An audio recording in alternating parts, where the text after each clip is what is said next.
Assalamualaikum warahmatullahi wabarakatuh. Waalaikumsalam warahmatullahi wabarakatuh. Mohon maaf ya, terkendala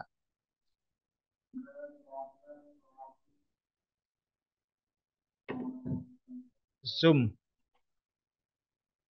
Zoom saya tidak baik gitu ya. Ini jatuh soalnya laptop ini. Sudah seminggu yang lalu jatuh, tapi belum saya bawa ke bengkel gitu. Baik Bapak Ibu, ya pertama-tama saya harus jelaskan tentang dasar perpajakan. Ya, insya Allah sekali pertemuan selesai. Kenapa harus saya sampaikan tentang dasar-dasar perpajakan? Ya supaya alurnya runtut ya. Kalau kita langsung menghitung pajak, tidak ngerti pajak itu hak siapa, ya, diberikan oleh siapa kepada siapa, serta bagaimana aturan mainnya. Nanti kita hanya tahu cara tapi tidak tahu alur. Baik, pertama pengertian pajak itu adalah iuran rakyat kepada negara yang tidak mendapatkan eh, kompensasi langsung kayak kita kalau naruh uang di bank dalam bentuk deposito, terus bayar asuransi ya. Kita kalau bayar asuransi kan kita bisa menikmati manfaat secara langsung. Kalau kita misalnya sakit, kita langsung ke puskesmas maka kita gratis. Atau kita pakai BPJS tenaga kerjaan, JHT dari apa eh, masa tua kita akan mendapatkan apa yang telah kita berikan. Nah, itu ada seperti itu ya. Jadi kita kalau pajak ini tidak mendapatkan timbal balik secara langsung, tapi kita memperoleh manfaat secara tidak langsung.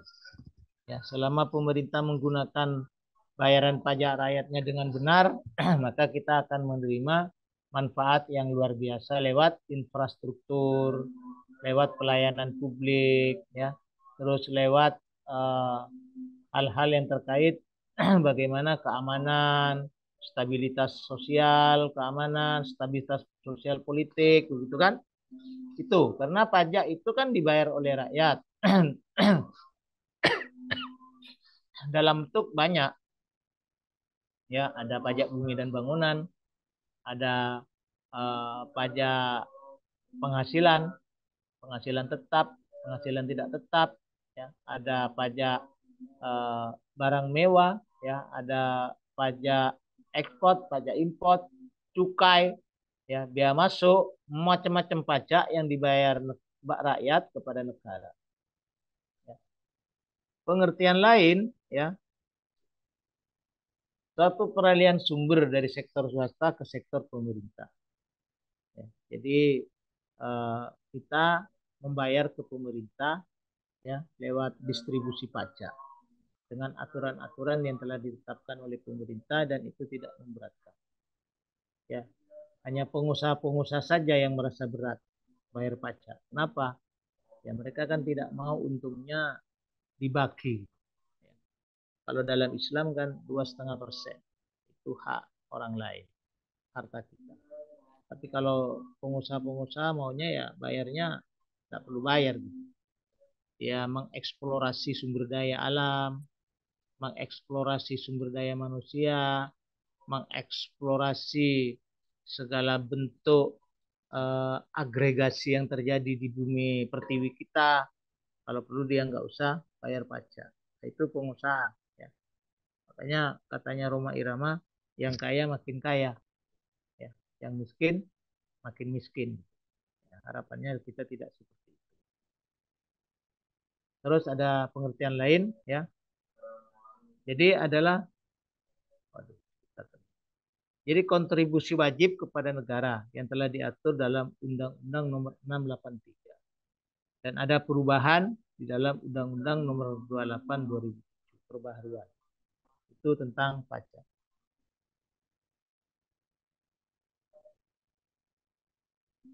Baik, kita lanjut ya. Fungsi pajak ada budgeting dan reguleren ya atau regulasi. Ya. Fungsi penerima, fungsi pengatur. Nah, kalau fungsi penerima ya ini posisi pemerintah Pemerintah itu sudah memprediksi bulan ini akan terjadi kenaikan pajak. Bulan depan akan terjadi kenaikan pajak. Tahun depan itu namanya budgeting. Ya. Pemerintah itu dalam anggaran belanja nasional sudah menetapkan anggaran belanja sekian persen dari pajak. Pembayaran pajak yang dilakukan warga negara kita itu memberikan sumbangan hampir 98% terhadap anggaran belanja negara. 2% sampai 5% itu diperoleh dari usaha milik negara. Badan usaha milik negara itu bisa berbentuk perbankan, perkebunan, ya, hutan industri, ya, obligasi, surat-surat berharga negara, terus lagi apa ya, eh, semen, ya, terus apa, PUPR itu apa? Tata Karya, Wisma Karya yang bergerak di bidang konstruksi yang milik pemerintah yang selalu menang tender di Kuwait, ya, di Abu Dhabi gitu kan. Nah, itu kalau keuntungan badan usaha milik pemerintah yang saya sebutkan tadi sebagiannya itu sumbangan terhadap anggaran pendapatan nasional hanya 2 sampai 5%.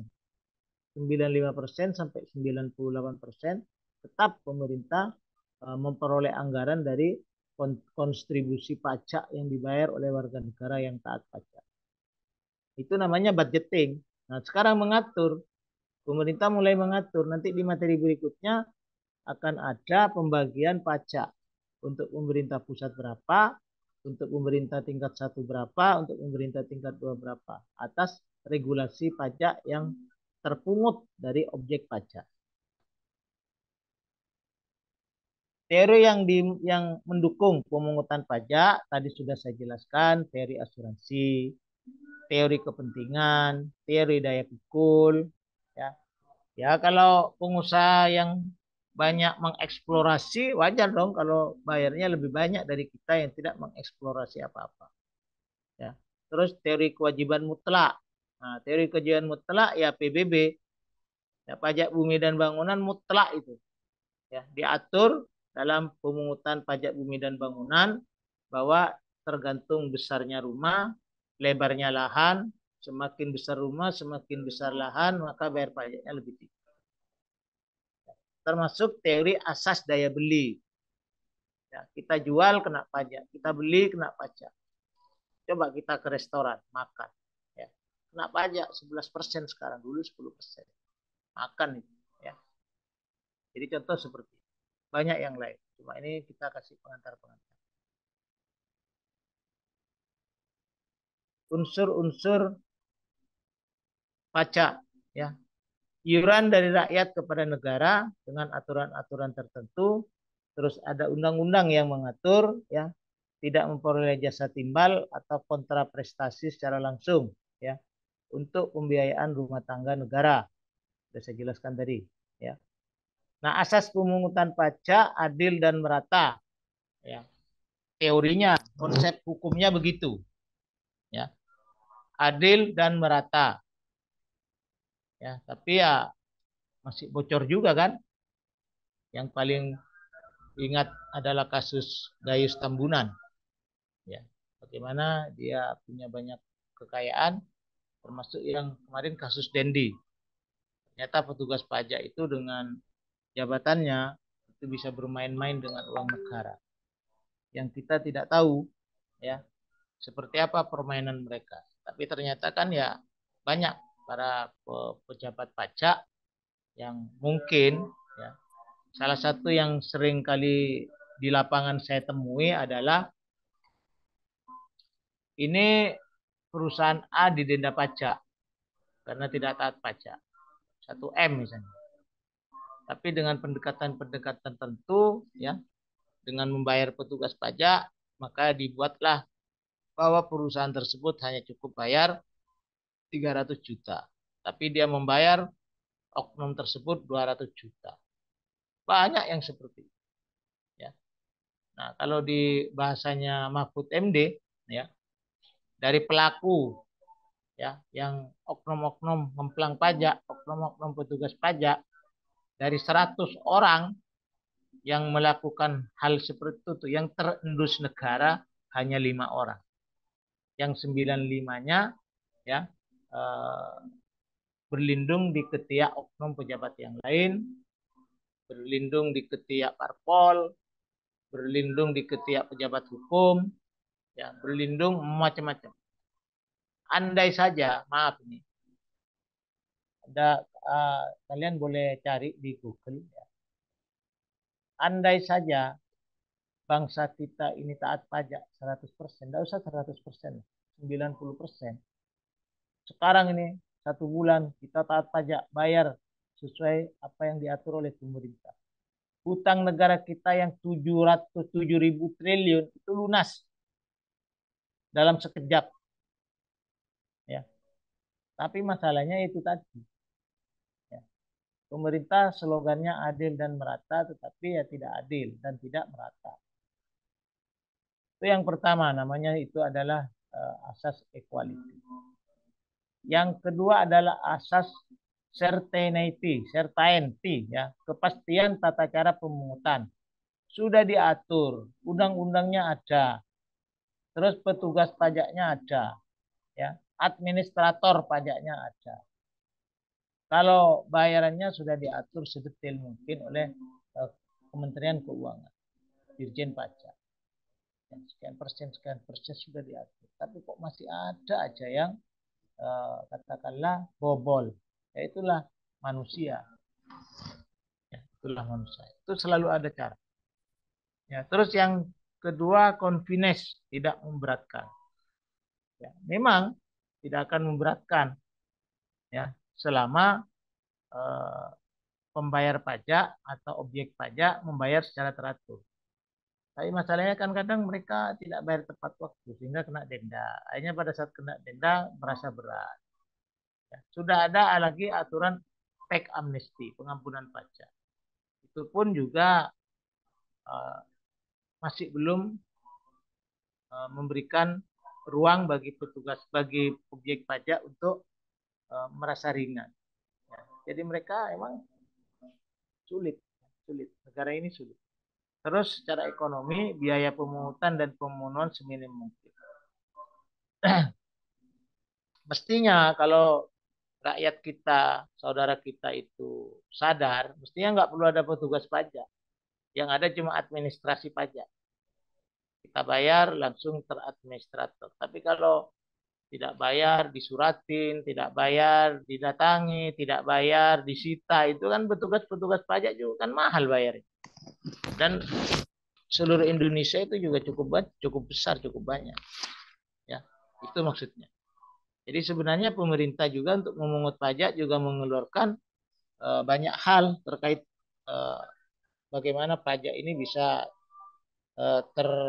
terserap ya dengan baik dan benar sesuai aturan yang berlaku. Saya mohon maaf, saya mau minum dulu sebentar karena tadi belum istirahat dari kelas lain.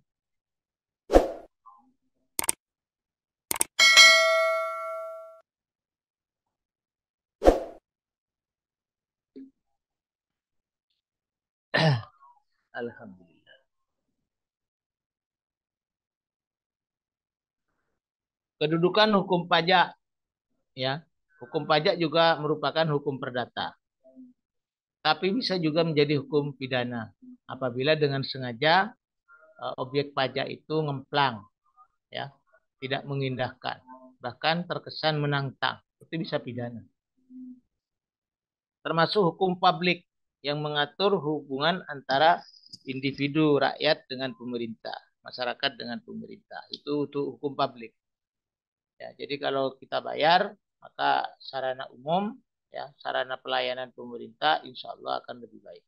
Tapi kalau masyarakat berat hati, sulit membayar pajak, banyak ngemplang, ya, maka negara akan kekurangan anggaran. Sehingga ya otomatis banyak hal, mungkin stabilitas sosial masyarakat, stabilitas keamanan, ya, yang tidak berjalan dengan baik. Tapi alhamdulillah di negara kita dalam kondisi apapun, ya, penyelenggaraan tata kelola negara masih baik menurut saya. Terus hukum tata usaha negara, ya. Serangkaian peraturan hukum yang mengatur tentang cara bagaimana pelaksanaan wewenang petugas-petugas negara ASN, ya, dalam rangka menjalankan tugas masing-masing, memberikan yang terbaik terhadap rakyat. Ya. Nah, itu dari pajak. Gaji-gaji ASN itu sebagian besar dibayar dari perolehan pajak. Makanya daya serap anggaran pemerintah itu hampir 95% kurang lebih itu dari iuran pajak rakyat. Nah, kalau kita semua buka di Google, ya, berapa persen warga negara yang sudah punya NPWP perorangan maupun badan usaha? Itu baru 11, sekian persen. Kaget kan? Nah, yang punya NPWP baru 11, sekian persen. Makanya saya tadi katakan, kalau sadar pajak bangsa kita 7.000 triliun hutang negara kita itu bisa dibayar besok. Kalau hari ini semua taat pajak. Nah, dari 11, sekian persen penduduk kita yang punya NPWP, itu hanya sekitar 70% yang taat dan sadar pajak. Maaf kalau saya katakan taat dan sadar pajak. Ya. Taat belum tentu sadar, sadar pasti tidak akan taat. Nah, sadar itu artinya apa? Dia sebagai warga negara yang baik sudah tahu kalau negara biaya ini diperoleh dari pajak, maka dia harus buat NPWP, harus bayar sesuai undang-undang yang berlaku. Itu namanya sadar. Kalau sadar pasti taat, taat belum tentu sadar. Tapi kalau taat dia bayar pajak, tapi bisa saja bayar pajaknya itu tidak sesuai. Ya, laporan keuangannya dibuat sedemikian rupa sehingga untungnya tipis, bayar pajaknya kecil, manipulasi data. Itu taat pajak, bayar pajak, tapi tidak sadar. Mestinya dia harus bayar sesuai peruntukan, sesuai apa yang telah diatur. Makanya saya sering katakan, ya, sadar dan taat pajak. Sudah sadar pasti taat. Ya. Kalau sadar itu pasti taat. Tapi kalau taat belum tentu sadar.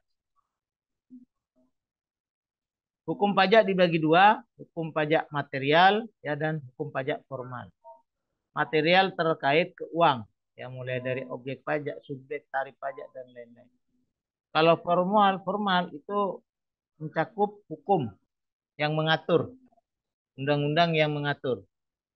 Ya, kalau pajak material itu uang yang diberikan seseorang atau perusahaan untuk taat dan sadar pajak. Sedangkan hukum pajak formal adalah hukum yang mengatur tentang tata kelola peraturan pajak. Tinjauan pajak secara aspek ekonomi, aspek keuangan, aspek sosiologi, aspek hukum. Aspek ekonomi tadi di depan sudah saya katakan, ya, bahwa secara ekonomi pemerintah memang sangat tergantung kepada iuran pajak rakyatnya. Secara keuangan, ya, pemerintah memang membutuhkan, ya, untuk membayar gaji ASN, untuk operasional negara, membangun infrastruktur itu kan butuh duit. Ya. Aspek sosiologi, ya, semakin sadar masyarakat untuk membayar pajak, maka negara ini akan semakin kuat dari pendapatan untuk belanja negara. Aspek hukum yaitu tadi adil dan merata. Ya. Nah, ini pembiayaan pembangunan nasional dari pajak. Ya. APBN kita ada dari pajak, migas, non migas, laba BUMN, laba BUMD, pinjaman luar negeri. Nah, yang tiga pinjaman luar negeri, laba BUMN, migas tadi sudah saya katakan itu hanya sumbangannya 5%, 2-5% terhadap APBN. Ya, yang paling dominan pajak. Ya. Nah, pembangunan nasional dari APBN apa saja? Ya, infrastruktur, ya, pembangunan suprastruktur, pembangunan fasilitas sosial, agama, dan lain-lain. Kita menciptakan rasa aman. Ya. Menciptakan rasa aman itu ya polisi, ya, meskipun oknumnya juga banyak, tentara, ya, itu rasa aman.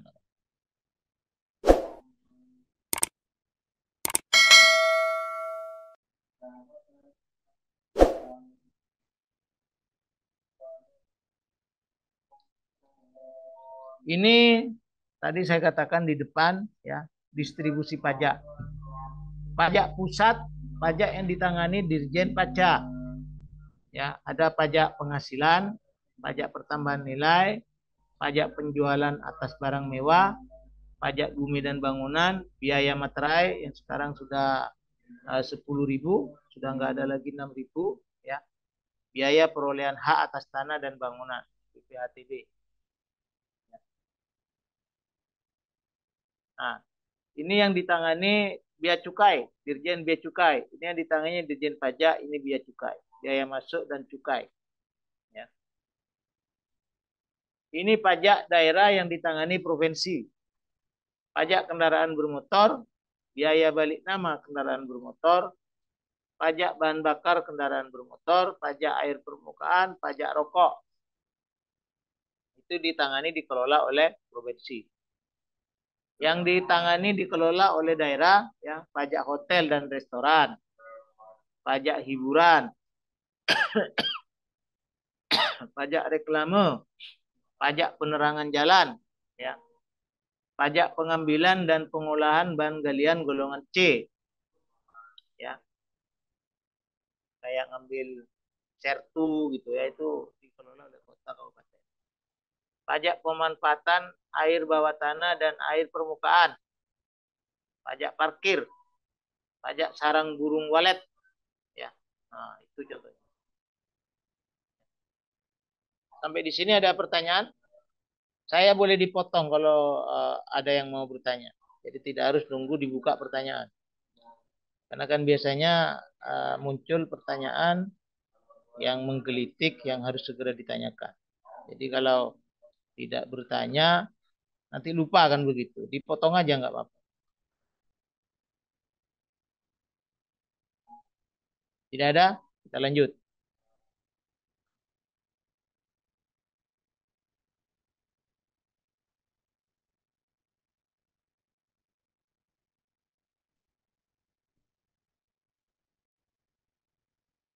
Nah, ini pembagian pajak antara pusat dan daerah.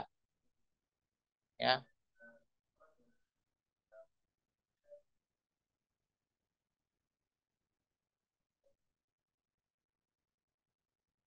Penerimaan PBB pusat itu 10%, daerah 90%. Penerimaan BPHTB pusat 20%, daerah 80%. Daerah itu daerah tingkat 1 sama tingkat 2, ya. Bukan hanya tingkat 1 saja atau tingkat 2 saja, dua-duanya masuk itu. Penerimaan sektor pertambangan minyak pusat 85%, daerah 15%. Ini yang kemarin ribut, ya, Kepala Bupati daerah Kepulauan Riau yang menantang ingin pindah kabupaten ke Malaysia, pindah apa atau mau berperang katanya. Dia nggak tahu aturannya. Dia 15%. Nah, 15% kalau tidak salah 10% itu provinsi. 5% baru dia nikmati. Meskipun itu dibor di wilayahnya. Ya, minyak dibor di wilayahnya, tetap bagian dia hanya 5%. Dia katanya nggak adil. Ya kan sudah diatur dari dulu. Sebelum dia jadi kabupaten kan daerah itu milik negara Republik Indonesia. Dari Provinsi Riau. Ya, kebetulan dia jadi kabupaten kan begitu. Terus penerimaan sektor kehutanan, pertambangan dan perikanan. Pusat 20%, daerah 80%. Terus penerimaan pertambangan gas alam, pusat 70%, daerah 30%. Terus perimbangan dana rebuisasi, pusat 60%, ya, daerah 40%. Ya. Terus pengelompokan pajak, ada menurut golongan, ada menurut sifat. Kalau menurut golongan ada pajak langsung, pajak tidak langsung. Ya. Pajak langsung yaitu pajak yang harus dibayar. Ya. Kita melakukan bayar, kita makan di restoran bayar itu langsung. Cukai itu bayar. Ya, biaya masuk, ekspor import langsung bayar. Nah, yang tidak langsung ya kayak penghasilan. Dan kita hitung dulu. Ada masa 1 periode. Itu tidak langsung. Menurut sifat subjektif dan objektif. Subjektif penghasilan. Karena bisa diakal-akal. Objektif ya kayak pajak bumi bangunan tidak bisa diakal. Tidak ada aturannya. Ya. Kayak apa namanya? Biaya masuk ekspor import sudah jelas tidak mungkin diakal. Ya. Yang diakal itu yang dihitung-hitung itu loh, masih diberikan waktu, itu yang gampang diakal, itu subjektif.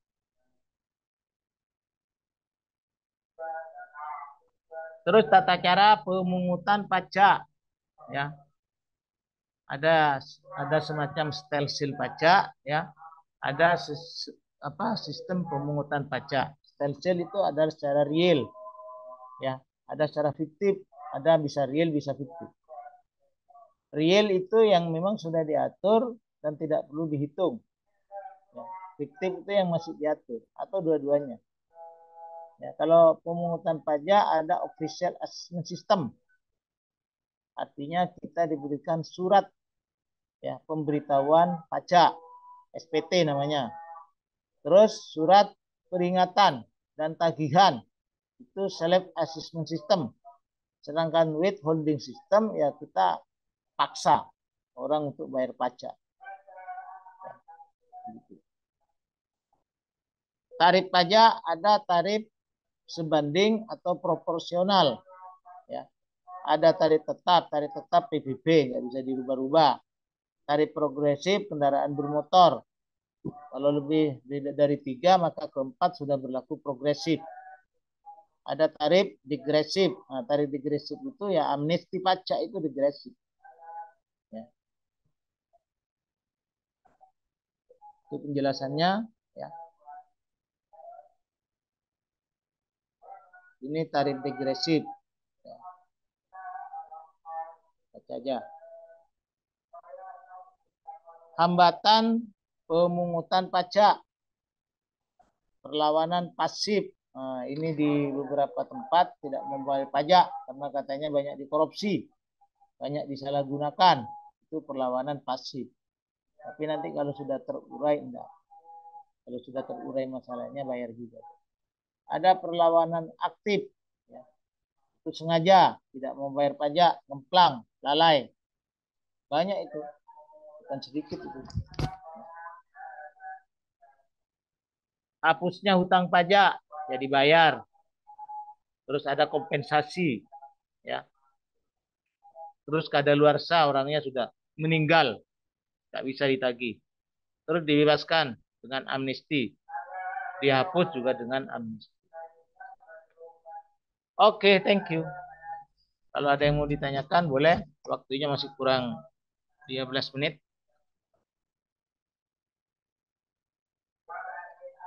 Cukup?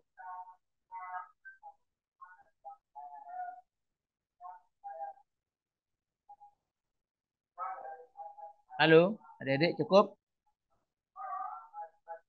Cukup jelas, Pak. Cukup Baik. jelas, Pak. Baik, alhamdulillah. Terima kasih banyak atas perhatian semuanya. Kita jumpa minggu depan. Saya kira itu. Assalamualaikum warahmatullahi wabarakatuh. Terima kasih, Pak. Waalaikumsalam Malam, Pak. warahmatullahi wabarakatuh. Makasih, Pak.